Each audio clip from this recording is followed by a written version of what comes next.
मैं सबसे पहले यदुकुल शिरोमणि भगवान श्री कृष्ण के चरणों में प्रणाम करता हूं, भगवान राम के चरणों में प्रणाम करता हूं। आप लोग आनंदित हो रहे थे इस भीषण गर्मी में, कथा का श्रवण कर रहे थे बहन रुचि यादव द्वारा। लेकिन कुछ बहनें हमारी सोच रही होंगी कि ये काला कलूटा सा आदमी कहां से आ गया जिसने आकर के रंग में भंग डाल दिया। मैं क्षमा प्रार्थी हूं।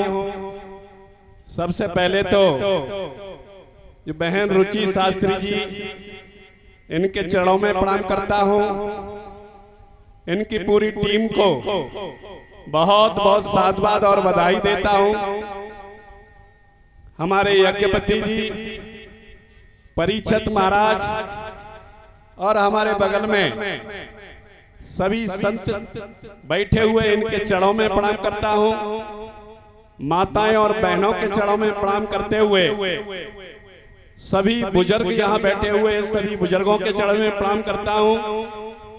सभी आयोजक बंधु, पूरे गांव के नौजवान साथी भाई और बहनों, भाई अशोक जी ने हमें यहां बुला करके और हमारा पूरे गांव के लोगों ने सम्मान किया है। मैं ईश्वर से प्रार्थना करता हूं कि आप लोगों का सम्मान दिन दूना रात चौगुना बढ़े। अभी रुचि शास्त्री जी की कथा बटेश्वर के पास हो रही थी, मैं रपड़ी में, वहां भी मुझे बुलाया गया था। तो मैं समझता हूं इससे दोगुनी भीड़ थी वहां, इतनी जोरदार कथा हो रही थी। मुझे ज्यादा कुछ न कहते हुए केवल इतना कहना है कि आपने इतने दिनों से यहां कथा का श्रवण किया, अपने जीवन में इस कथा को उतारे।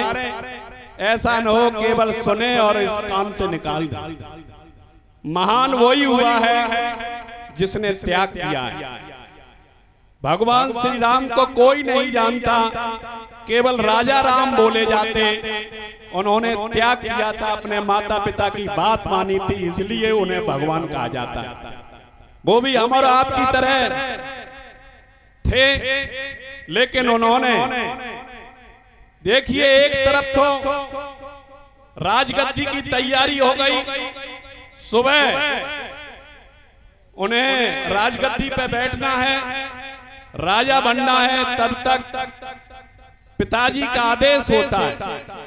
जबकि पिताजी ने सीधा सीधा नहीं कहा, केवल इच्छा प्रकट की पिताजी ने कि राम को 14 वर्ष का वनवास सहर्ष स्वीकार कर लिया। आज का लड़का होता तो गर्दन काट देता अपने बाप की, कहता इधर मैं गद्दी पे बैठने वाला हूं, ऐसा दुष्ट बाप। लेकिन उन्होंने सहर्ष स्वीकार किया। और सीता को तो कोई वनवास नहीं हुआ था। ये रामायण हमें ये सिखाती है, राम कथा ये सिखाती है कि हमें जीवन जीने की कला सिखाती है, हमें परिवार कैसे चलाना चाहिए। आज भाई भाई को खाए जा रहा है, मेड़ पे लड़ाई लड़ रहा है, और खासकर अपने समाज में, अपने यादव समाज में सबसे ज्यादा अगर कुरीत है तो भाई भाई को खाए। इसलिए ये संकल्प लें, इस भागवत कथा से संकल्प लेके जाएं कि हमें भाई दूसरा नहीं मिल सकता है, बच्चा दूसरा आ सकता है, बीवी दूसरी आ सकती, लेकिन भाई दूसरा नहीं मिल सकता है। इसलिए भाई से किसी भी कीमत पर नहीं लड़ना। देखिए, राम चले गए वनवास, भरत का त्याग देखिए। भरत को तो राजगद्दी, आज जैसा भाई होता बड़ा प्रसन्न होता कि चलो ये खूब तक लग गई, हमारी भाई चला गया, अब हम गद्दी पे बैठेंगे। लेकिन उनकी तपस्या देखिए, उन्होंने कहा कि मैं किसी भी कीमत पर राजगद्दी स्वीकार नहीं करूंगा। गद्दी पे उनकी चढ़ोपादिका रख करके और दूर जा करके एक झोंपड़ी बना करके उसमें रहते थे 14 वर्ष तक। और कहा कि 14 वर्ष से अगर एक भी दिन ज्यादा हो गया तो ये भरत जिंदा नहीं रहेगा। ये भगवान श्री राम से कहा। इसलिए मेरा निवेदन आग्रह विनती है कि अगर जीवन जीने की कला, समाज में घर चलाने की कला अगर सीखनी है तो रामायण का अध्ययन करें, रामायण जरूर पढ़ें। मेरा विशेष निवेदन। मैं ज्यादा कुछ न कहते हुए केवल इतना कहना चाहूंगा, जो नौजवान बैठे हुए अपने समाज में तमाम कुरीतियां हैं, तमाम कुरीतियां हैं।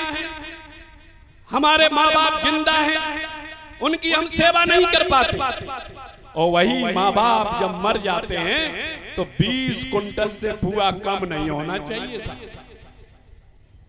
हमें ये संकल्प लेना है, हमारे माँ बाप बुजुर्ग घर के हैं, जिंदा रहेंगे, उनकी पूरी सेवा करेंगे, उनकी अच्छी दवाई कराएंगे, उन्हें अच्छा कपड़े पहनाएंगे, उन्हें सेंट डाल करके रखेंगे। ये बुजुर्गों का सम्मान करना चाहिए। और जिस व्यक्ति ने अपने बुजुर्गों का, माता पिता का कहना मान लिया, घर के बुजुर्ग ये कहने लगे कि बेटा हो तो मेरे जैसा, घर के बुजुर्ग ये कहने लगे कि बेटी हो तो रुचि यादव जैसी, तो समझ लेना उन्होंने दिल से आशीर्वाद दे दिया। और जिस व्यक्ति ने अपने माता पिता बुजुर्गों से दिल से आशीर्वाद प्राप्त कर लिया, उसको कहीं भटकने की आवश्यकता नहीं। मैंने देखा है अपने समाज में 15-15, 16-16 साल के लड़के हैं, तमाम व्यसन पैदा हो गए। कोई गुटखा खा रहा है, कोई तंबाकू खा रहा है, कोई तो दारू पी रहा है। ये संकल्प लेना चाहिए कि हमें ये गुटखा, तंबाकू, तमाम जो व्यसन है, ये दारू नहीं पीना है। हमें समाज में आगे बढ़ चढ़ कर हिस्सा लेना है। हमें ये मृत भोज किसी भी कीमत पर नहीं करना है, न मृत भोज करना है और न मृत भोज खाना है। ये संकल्प ले लें आज के दिन, तो मैं समझता हूं हमारा जीवन सार्थक हो जाएगा। आजकल सावन में चल रहा है, क्या चल रहा है, कांवड़ यात्रा। ये कांवड़ यात्रा का ठेका क्या हमने ही ले लिया है, यादवों ने ही ले लिया है? कहीं भी आप कांवड़ यात्रा में जाना, मैं भगवान शंकर का विरोधी नहीं हूं, नहीं आप लोग सोचे कि ये भगवान शंकर के विरोधी हैं। कांवड़ यात्रा में आप देखना कोई ब्राह्मण, ठाकुर, वैश्य समाज का नहीं मिलेगा। आप 10 लोगों को रोक करके पूछना, तो मैं दावा करता हूं 8 तो यादव निकलेंगे, और 2 से पूछोगे तो बड़ी मुश्किल से 2 लोधी या बघेल निकल जाएंगे, बैकवर्ड के ही निकलेंगे। ये हाई कास्ट के लोग कोई कांवड़ यात्रा में नहीं जाते। ये हम अपना समय बर्बाद कर रहे हैं। हमें अब पढ़ने का जब समय है, तब हम कांवड़ यात्रा पर निकल पड़े। इसलिए हमारे लिए पढ़ाई जरूरी है। अगर जीवन में आगे बढ़ना है, समाज में स्थापित होना है, तो आपको पढ़ना पड़ेगा। इसलिए मैं नौजवानों से कहना चाहता हूं कि पूरी निष्ठा और ईमानदारी से पढ़ें। इन बुजुर्गों से भी कहना चाहूंगा कि अपने बच्चों को पूरे ईमानदारी से पढ़ाएं। अगर हमारी क्षमता है फिरोजाबाद पढ़ाने की, तो अपने बच्चों को आगरा पढ़ाएं। अगर हमारी औकात है आगरा पढ़ाने की, तो हम अपने बच्चों को दिल्ली पढ़ाएं। शिक्षा वो शेरनी का दूध है, जो पिएगा वो दहाड़ेगा हमारी तरह। केवल शिक्षा है। मैं भी बहुत गरीब परिवार से हूं, आप विश्वास नहीं करेंगे, मेरे पिताजी पे केवल 1 एकड़ जमीन थी, 5 बीघा। हम 2 भाई, आज भगवान की कृपा से सब कुछ है। केवल मेरे बुजुर्गों का आशीर्वाद। कोई व्यसन नहीं, कोई कह नहीं सकता है कि किसी प्रकार का कोई अवगुण है। इसलिए संकल्प लेके जाएं कि हम पूरी निष्ठा और ईमानदारी से अपने बच्चों को पढ़ाएंगे। ये बच्चियां भी आज हर क्षेत्र में आगे बढ़ रही हैं। और नरेंद्र भाई मोदी जी ने भी 33% आरक्षण कर दिया है। अगर ये 33% जब से आरक्षण होगा, तो ये हाई कास्ट के लोग पूरा फायदा उठा जाएंगे। हमारे बैकवर्ड और एससी समाज के लोग रह जाएंगी बहनें। इसलिए मैं आपसे आग्रह करना चाहता हूं कि ये बेटियों को भी पढ़ाएं। जो पढ़ेगा वही बढ़ेगा। इसलिए ज्यादा कुछ नहीं कहते हुए, समय बहुत ज्यादा ले लिया बहन जी से। मैं पुनः शास्त्री जी के चरणों में प्रणाम करते हुए पूरी टीम को बहुत बहुत बधाई और साधुवाद देते हुए मुझे यहाँ बुला करके मेरा जो सम्मान किया है भाई अशोक जी और इनकी पूरी टीम ने, मैं ईश्वर से प्रार्थना करता हूँ कि आप लोगों का सम्मान दिन दूना रात चौगुना बढ़े। बहुत बहुत धन्यवाद। जय हिंद, जय भारत।